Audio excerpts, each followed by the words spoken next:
मिला जुला के कल का लैमार्कवाद जो था वो लैमार्कवाद हमने पढ़ के खत्म कर लिया था, जिसके कितने बिंदु थे?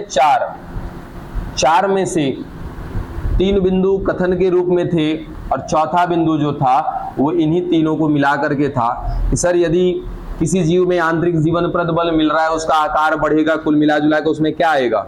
चेंज आएगा। ठीक है, पहला बिंदु बताया कि क्या आएगा? चेंज आएगा। दूसरा क्या था कि सर वातावरण एवं नई अपेक्षाएं, यदि वातावरण में कोई मतलब जिस वातावरण में कोई जीव रह रहा है वहां के वजह से जो उस पर दबाव पड़ेगा उसके वजह से क्या करेगा? वो जीव अपने अंदर चेंज लेकर के आएगा। दूसरा वाला बिंदु भी क्या कह रहा है कि चेंज आना चाहिए। तीसरा वाला क्या था कि अंगों का यदि उपयोग करेंगे तो वो अंग और डेवलप करेगा, अंग का उपयोग कम करेंगे तो वो क्या हो जाएगा? विलुप्त हो जाएगा, डिसअपीयर हो जाएगा, गायब हो जाएगा। ये तीसरा वाला बिंदु भी क्या कह रहा है कि सर चेंज आएगा। और चौथा इनका बिंदु क्या था कि सर ये सब कुछ जो हो रहा है जिसके वजह से जो चेंज आ रहा है, ये चेंज कहाँ जाएगा? इसके अगले पीढ़ी में जाएगा, कुल मिला जुला के वंशा गति दिखाएगा। और इनके तीनों नियमों की क्या हुई थी? आलोचना हुई थी, कुल मिला जुला करके क्रॉस चेक हुआ था और क्रॉस चेक में इनका तीनों का तीनों स्टेटमेंट पूर्ण तरीके से साबित नहीं हुआ था। या तो हम ऐसा भी कह सकते हैं कि सभी जीवों पर लागू इनका स्टेटमेंट नहीं हुआ। ठीक है, तब क्या किया गया भाई? तो इनके थियरी को, इनके सिद्धांत को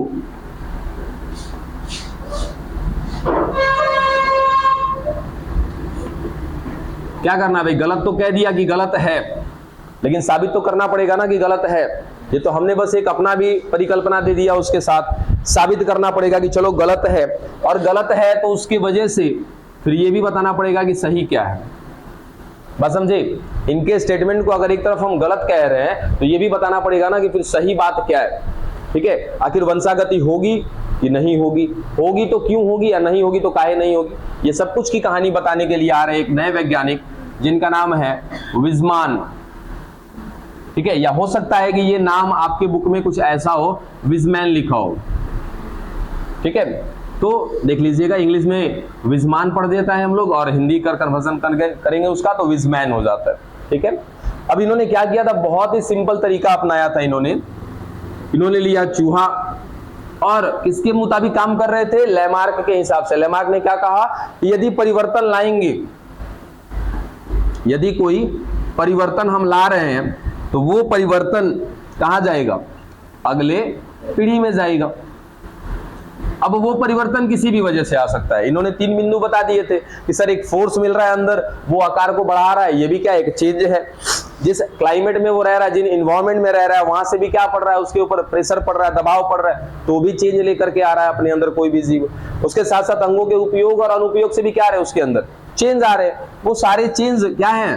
परिवर्तन है। और वो परिवर्तन क्या होंगे? अगले पीढ़ी में जाएंगे। इनके ही मुताबिक विज़मान ने क्या किया? एक चूहा लिया और इस चूहे की पूंछ को काट दिया। ठीक है, काट दिया, चेंज आ गया क्या? ठीक है, और काट दिया। काटने के बाद इस चूहे की अगली पीढ़ी को देखा। अगला पीढ़ी, भाई हमने बदलाव ला दिया है, चूहे का पूंछ काट दिया है, तो अगला पीढ़ी भी क्या आना चाहिए? बिना पूंछ वाला आना चाहिए। किसके मुताबिक? लैमार्क के मुताबिक। उन्होंने तो यही कहा था कि भाई परिवर्तन लाओगे, वो परिवर्तन अगली पीढ़ी में दिखाई देगा।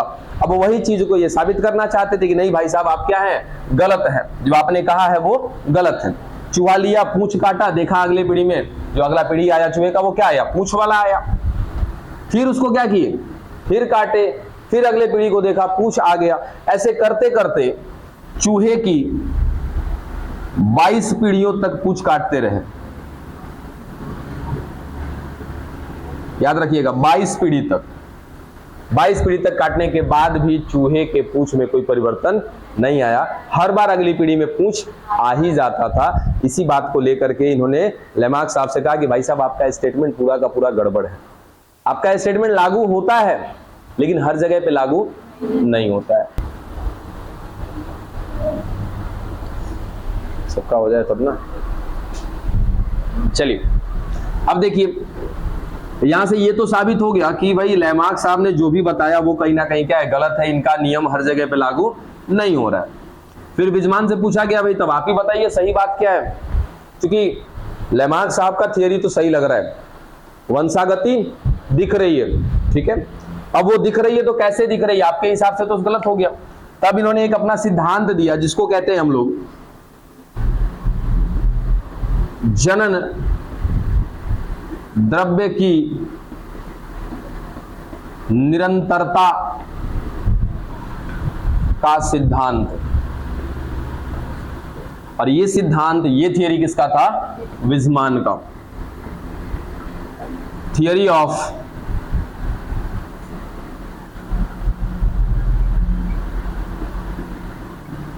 Continuity of germ plasm.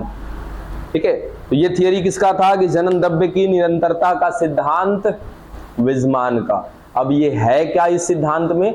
फटाफट एक दो लाइन का टॉपिक है, इसको खत्म कर लेते हैं हम लोग। देखिएगा जरा ध्यान से, क्या बताया इन्होंने इस सिद्धांत के अंतर्गत। देखिए ये बात हालांकि आप सभी लोग पहले से भी जानते हैं। इन्होंने कहा सीधा सीधा कि सर जो भी जीव मिल रहा है, प्रत्येक जीव में दो प्रकार की कोशिकाएं पाई जाती हैं।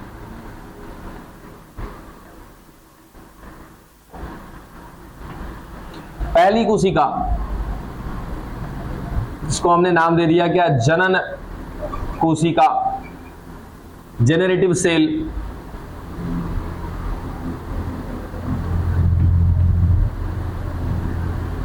दूसरे को बताया इन्होंने क्या? कायिक कोशिका, वेजिटेटिव सेल। ठीक है, चलो ये रही सर एक जर्म कोशिका और ये हो गई एक कायिक कोशिका। समझिएगा ध्यान से।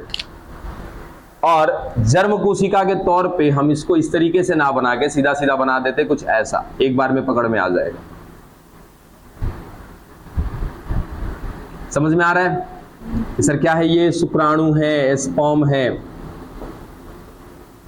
अब इसका नाम हमने जनन क्यों रखा है या जनन कोशिका क्यों रखा है? क्योंकि सर ये रिप्रोडक्शन से संबंधित है, जेनरेशन से संबंधित है, अगली पीढ़ी को लाने के लिए जिम्मेदार है ये कोशिका। इसीलिए इसको क्या बोलते हैं? जेनरेटिव सेल बोलते हैं या जनन कोशिका बोलते हैं।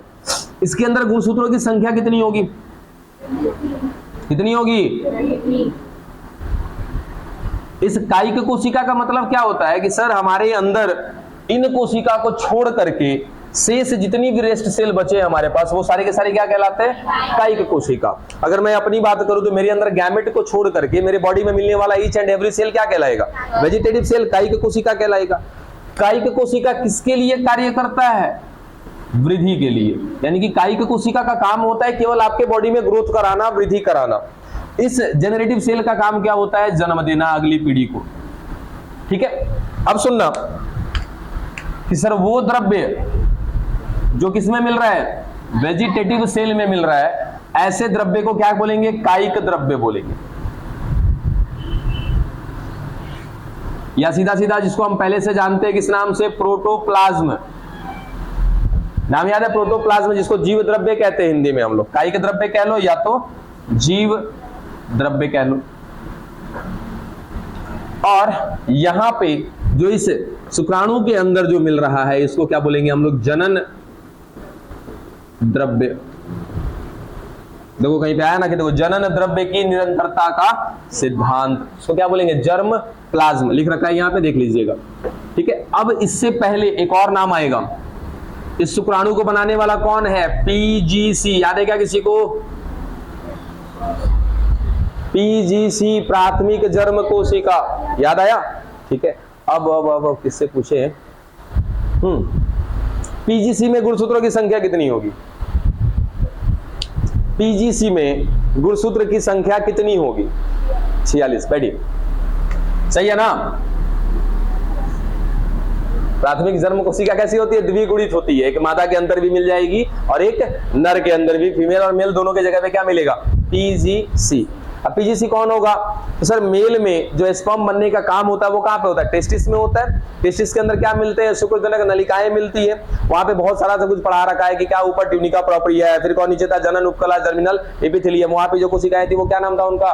पीजीसी। ठीक है, उसी तरीके से अंडाशय में भी क्या मिल रहे थे? पीजीसी। वही पीजीसी प्राथमिक जर्म कोशिका आगे चलते एक नर में किसका निर्माण करती है?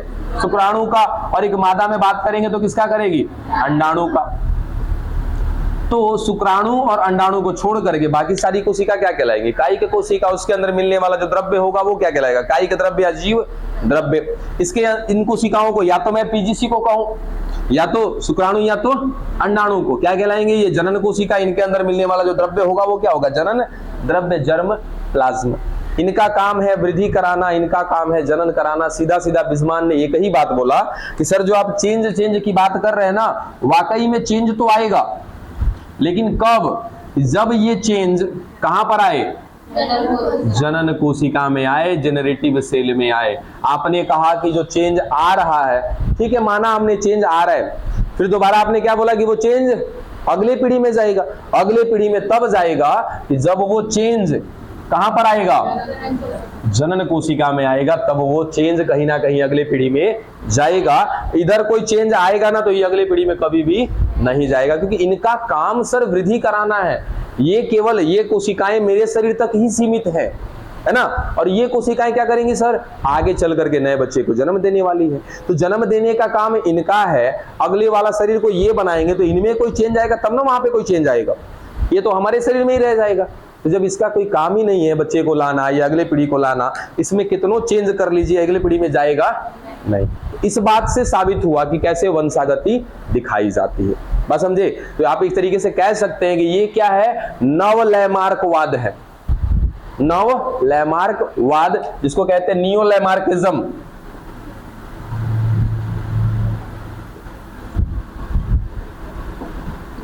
नियोलैमार्किज्म में खुद से स्टेटमेंट लिख लीजिएगा यही चीज। नियोलैमार्किज्म का मतलब क्या है? नियोलैमार्किज्म किसने दिया है? तो कोई एक स्पेशल वैज्ञानिक नहीं आएंगे यहाँ पे। यहाँ पे बहुत सारे वैज्ञानिकों ने मिलकर काम किया था, जिसमें हाईलाइटेड पर्सन कौन थे? आपके विजमान। ठीक है, उन्होंने क्या दिया? एक सिद्धांत भी दिया जिसका नाम था क्या? जनन द्रव्य की निरंतरता का सिद्धांत। और इसी सबको मिला करके बाकी वैज्ञानिकों का जो एक्सपेरिमेंट था उन सबको मिला करके क्या बनाया गया? नियोलैमार्किज्म, यानी कि नवलैमार्कवाद। और उसमें एक ही चीज बताया गया क्या? कि अगर परिवर्तन, अगर चेंज कहां पर आए? जनन द्रव्य में, जनन कोशिका में आए, चाहे पीजीसी में आ जाए या फिर मातृ कोशिका, कहीं पे याद है आप लोग को मातृ कोशिका बना था, प्राथमिक शुक्राणु कोशिका बना था, उधर किधरों चेंज आ जाए तो वो क्या हो जाएगा? परिवर्तन यदि आ गया तो वो अगले पीढ़ी में जाएगा, उधर कुछ हुआ तो अगली पीढ़ी में नहीं जाएगा।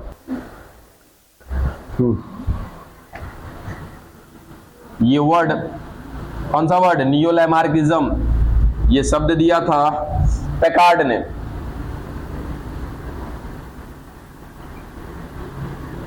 पैकार्ड ने केवल शब्द दिया था इस, बाकी नियोलैमार्किज्म देने के लिए विजमान जिम्मेदार है और उनके साथ और भी और बहुत सारे वैज्ञानिक। डार्विनवाद भी बड़ा इंटरेस्टिंग है, इसको भी पढ़िएगा तो मजा आएगा। मिटाएं? यहां तक में किसी कोई बच्चा समस्या है तो बताइएगा। ये चैप्टर के हम लोग अंत में पहुंचने वाले हैं बहुत जल्द। ये हो जाएगा, डार्विनिज्म हो जाएगा तो सिद्धांत खत्म हो जाएगा। फिर क्या रह जाएगा? मानव विकास रह जाएगा। 3 टॉपिक खत्म हो जाएगा हमारा।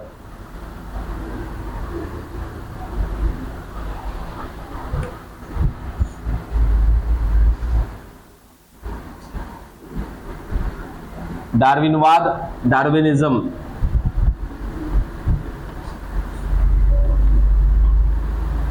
जैसे आपका लैमार्किज्म था कि लैमार्क ने जो जो काम किया उन सबको मिला के क्या बोले थे? लैमार्कवाद, लैमार्किज्म। ठीक उसी तरीके से डार्विन ने जो जो काम किया उसको क्या बोलते हैं? डार्विनिज्म या डार्विनवाद। शायद आपने ना एक नाम सुना हो,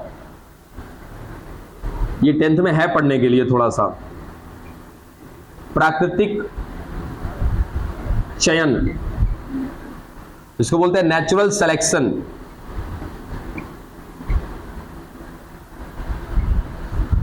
पढ़ा है? बोलिए। ये 9th या 10th में है, थोड़ा सा पढ़ने के लिए 1-2 लाइन आपको बताया जाता है। मे बी आपने ध्यान दिया है नहीं दिया है वो एक अलग की बात है। प्राकृतिक चयन, ठीक है। तो ये प्राकृतिक चयन का सिद्धांत किसका था? डार्विन का। ठीक है, अब डार्विन के बारे में ना 1-2 बिंदु पहले। तो सर जो डार्विन है इनका जन्म इंग्लैंड में हुआ था।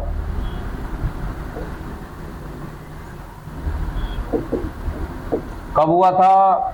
12 फरवरी 1809 को। ठीक है, डन। अगला पॉइंट याद रखिएगा इनका, ये एक सिद्धांत दिए, एक थियरी दिए, ये सिद्धांत इन्हीं का है। इस सिद्धांत का मतलब पता है क्या? पहले जानते हैं इसके बारे में, है क्या ये? इन्होंने सीधा सीधा कहा कि सर नेचुरल सिलेक्शन, यानी कि नेचर हमारा सिलेक्शन करता है। अगर हम नेचर में, जिस इन्वायरमेंट में, जिस वातावरण में रहते हैं, अगर हम उसके खिलाफ जाएंगे तो नेचर हमारा सिलेक्शन नहीं करेगा। अगर उस नेचर के साथ साथ रहेंगे हम लोग, जैसे तापमान हमारा बढ़ता जा रहा है और उस तापमान के अनुसार हमने क्या किया, अनुकूलन कर लिया, एडेप्टेशन कर लिया, तो नेचर क्या करेगी, हमारी पीढ़ी को आगे आने देगी। बात समझ रहे? और अगर नेचर के खिलाफ गए, मतलब कि तापमान बढ़ रहा है, हम अनुकूलन नहीं कर रहे, तो वहां से हमारी पीढ़ी क्या हो जाएगी, गायब हो जाएगी। यही सब कुछ पढ़ना है इसमें, यही सिद्धांत है। अब इस सिद्धांत को कैसे दिए, ये ध्यान दीजिएगा। क्या हो गया, इनका जन्म हो गया। उसके बाद ये एक क्या था, HMS बीगल,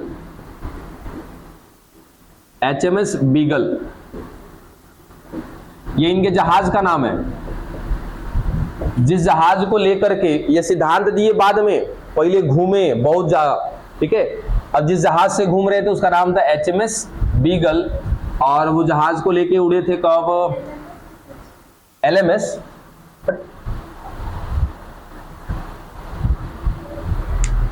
HMS बीगल होगा।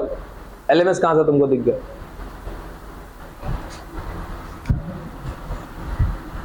डेट शायद क्लियर मुझे याद नहीं है, देख लेंगे बाद में हम लोग। दिसंबर 1831 में ये जहाज से निकले थे। ध्यान दो इधर, दिसंबर 1801, कौन सा दिसंबर है देख लेंगे बाद में। दिसंबर में 1831 को ये जहाज लेके निकले थे और लगभग 5 साल तक ये जहाज लेकर घूम रहे थे, ठीक है। अच्छा, एक तुलना तनी एक चीज और करो तो, 1809 में जन्म हुआ और 1831 में निकल लिए जांच करने के लिए। कितनी उम्र थी इनकी? उम्र देखो, 20 साल था कि 22 साल?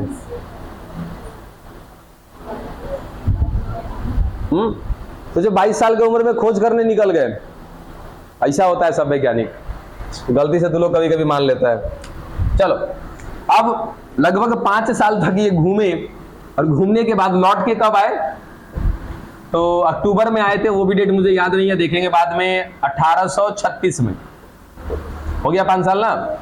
चलो, 1836 में जब ये लौट कर आए, तब इन्होंने क्या दिया, प्राकृतिक चयन का सिद्धांत दिया, अपनी थियरी दी। अब सवाल ये आता है कि सर ये 5 साल जो यहां घूमे हैं, कहां कहां घूमे थे?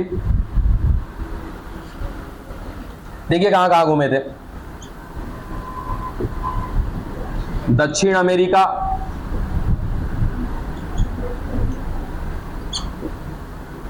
दक्षिण अफ्रीका, ऑस्ट्रेलिया, और एक महाद्वीप पे गए थे जिसका नाम था गैलापागोस।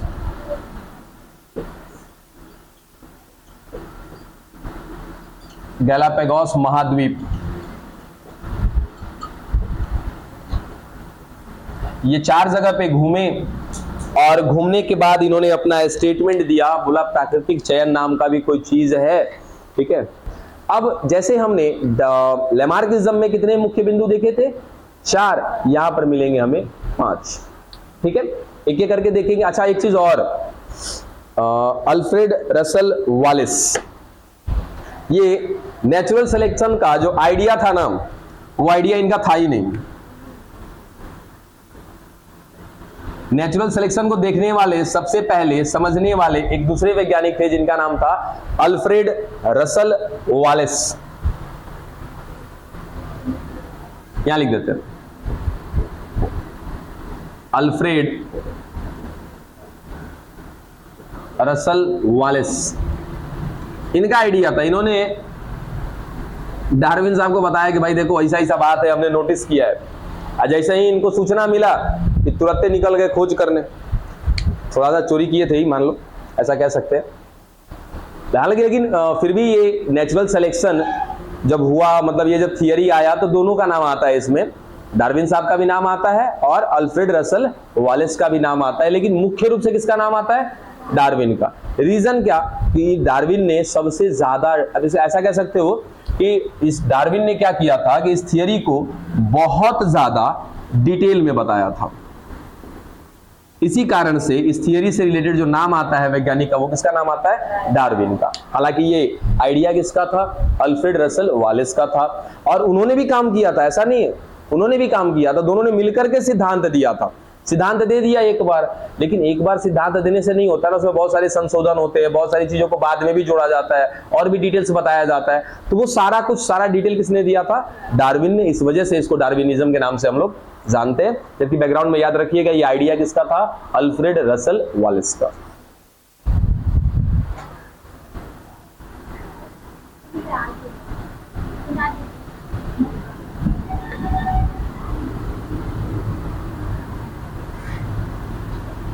थोड़ा सा घरे भी मेहनत करिए बाबू। चलिए पांचों बिंदु देखते हैं कि इन्होंने क्या क्या बताया था प्राकृतिक चयन में, नेचुरल सिलेक्शन में।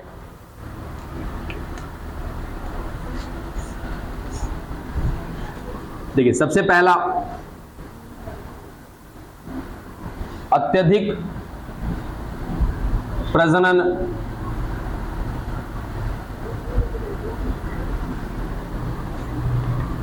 दूसरा,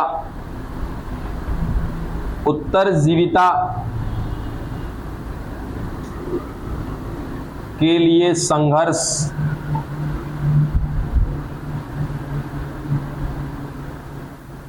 ऐसा ही ठीक था ना जी? संघर्ष,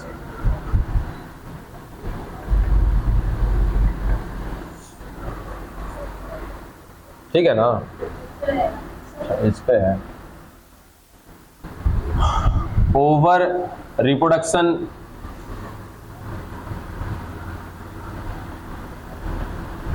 उत्तरजीविता के लिए संघर्ष, स्ट्रगल फॉर एग्जिस्टेंस,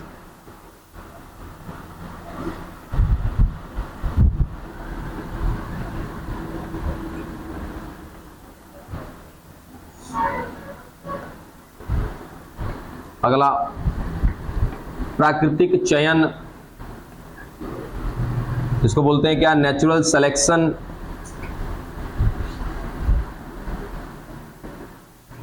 इसका एक और नाम है प्राकृतिक चयन, हाँ, योग्यतम की उत्तरजीविता।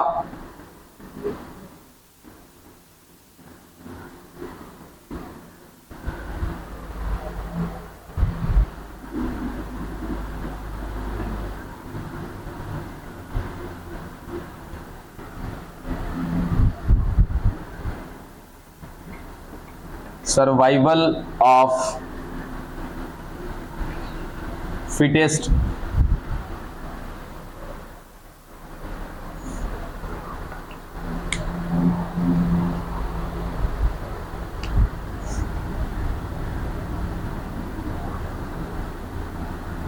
विविधता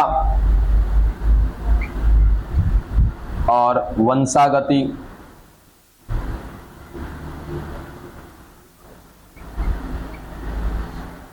वेरिएशन एंड इनहेरिटेंस। कौन हो गया? 4 गो। एक अंतिम पांचवा, नई जाति का विकास, ओरिजिन ऑफ न्यू स्पेसीज। ये 5 इनके मेन पॉइंट्स थे जो जुड़े हुए थे किससे? नेचुरल सिलेक्शन से। हो गया? शुरू करें। चलिए पहला पॉइंट देखिएगा क्या है इसका मतलब, मिटा दे सबको। और क्या रहता नहीं, ध्यान रखिएगा, प्राकृतिक चयन पढ़ रहे हैं। प्राकृतिक चयन, नेचुरल सिलेक्शन का मतलब कि भाई नेचर हमारा तभी सिलेक्शन करेगी जब हम इन 5 बिंदुओं पर सही होंगे, ठीक है? और वो 5 बिंदु कौन कौन से देखते हैं। सबसे पहला क्या है? अत्यधिक प्रजनन, ओवर रिप्रोडक्शन।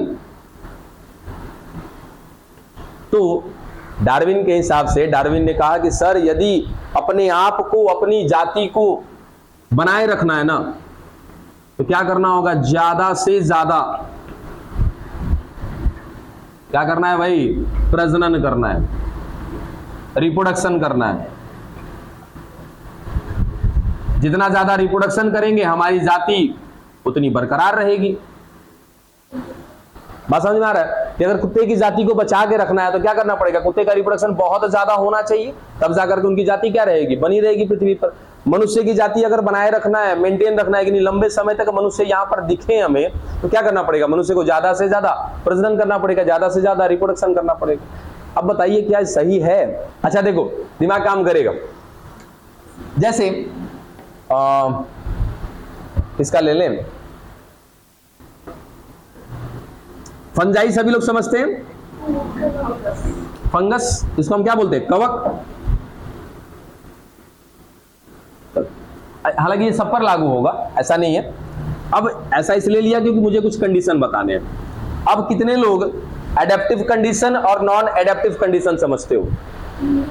मतलब कि अनुकूलित वातावरण और एक अनुकूलित को क्या बोलेंगे, प्रतिकूल, ठीक है, अनुकूल और एक होगा क्या, प्रतिकूल। क्या होगा, एक एडेप्टिव होगा और एक क्या होगा, नॉन एडेप्टिव होगा।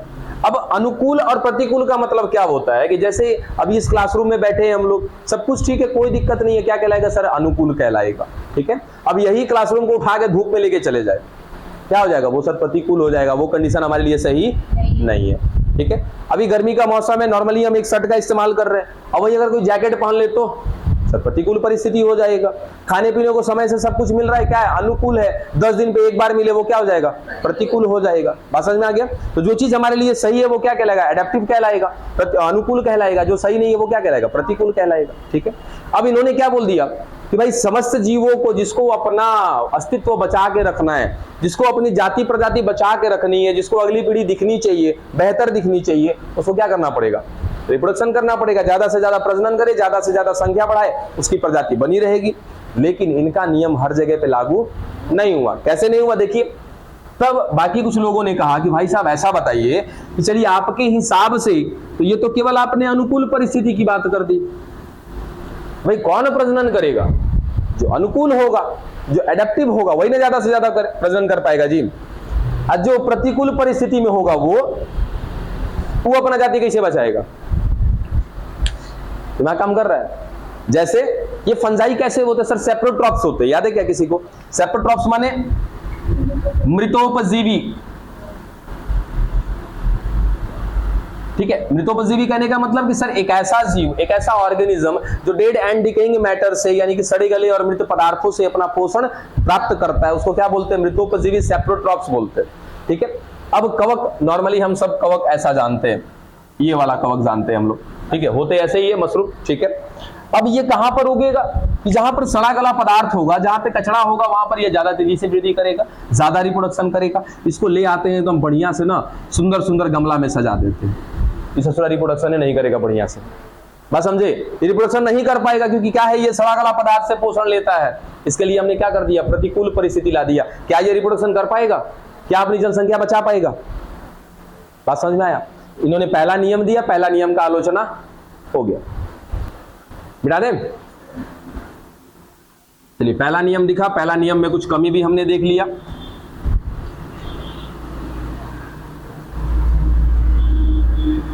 दूसरा, उत्तरजीविता के लिए संघर्ष।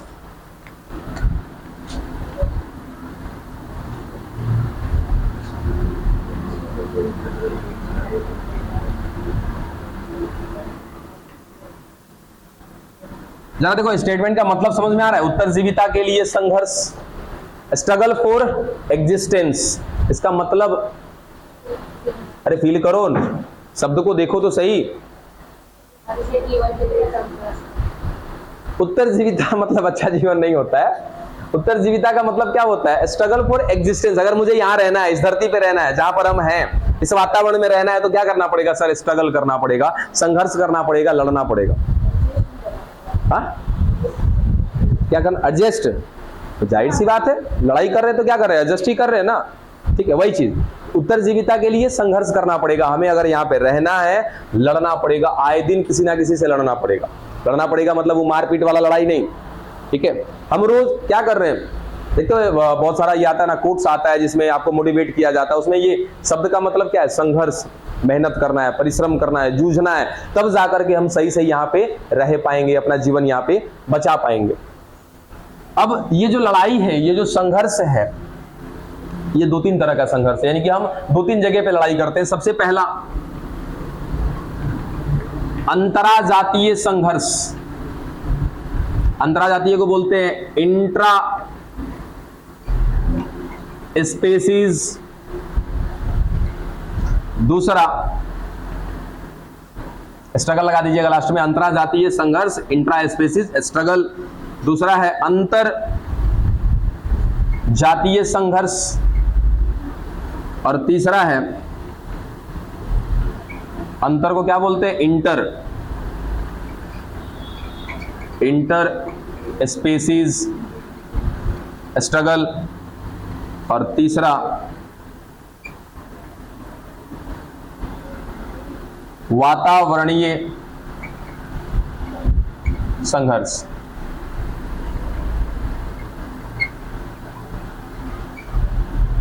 Environmental struggle. सिंपल सा एग्जांपल है, अगर सुनोगे तो समझ में आ जाएगा। अंतराजातीय, ये अंतरा वर्ड हमेशा आप लोग को समझाया है ना। अंतरा और अंतर में क्या अंतर होता है? अंतरा का मतलब अंदर, किसके अंदर? जाति। यानी कि सीधा सीधा हम कहें कि सर यदि लड़ाई, यदि संघर्ष एक ही जाति में हो, ऐसा संघर्ष क्या कहलाएगा? अंतराजातीय संघर्ष कहलाएगा। अंतरजातीय माने, अंतर माने बाहर, कहने का मतलब यहाँ पे कि दो अलग अलग जातियों में यदि संघर्ष होगा तो क्या कहलाएगा? अंतरजातीय संघर्ष। और ये वातावरणीय संघर्ष, यानी कि इस बार वातावरण के कुछ कारक होते हैं, अगर इससे हमारी लड़ाई होगी, इससे हमारा संघर्ष होगा, तो उसको क्या बोलेंगे? वातावरणीय संघर्ष या एनवायरमेंटल स्ट्रगल। अब एक को एग्जांपल ले लेते हैं। जैसे कि आपने क्या किया ना, मान लो इस रूम में, इसी रूम की बात कर लेते हैं कि दो को बिल्ली हमने 10 दिन से इसी में बांध के रखा हुआ है, पकड़ के अंदर रूम में बंद करके रखा है। क्या आदम पूरा भूखी होगी 10 दिन से? ठीक है, अब क्या करना है? एगो चूहा फेंक देना उसके बीच में।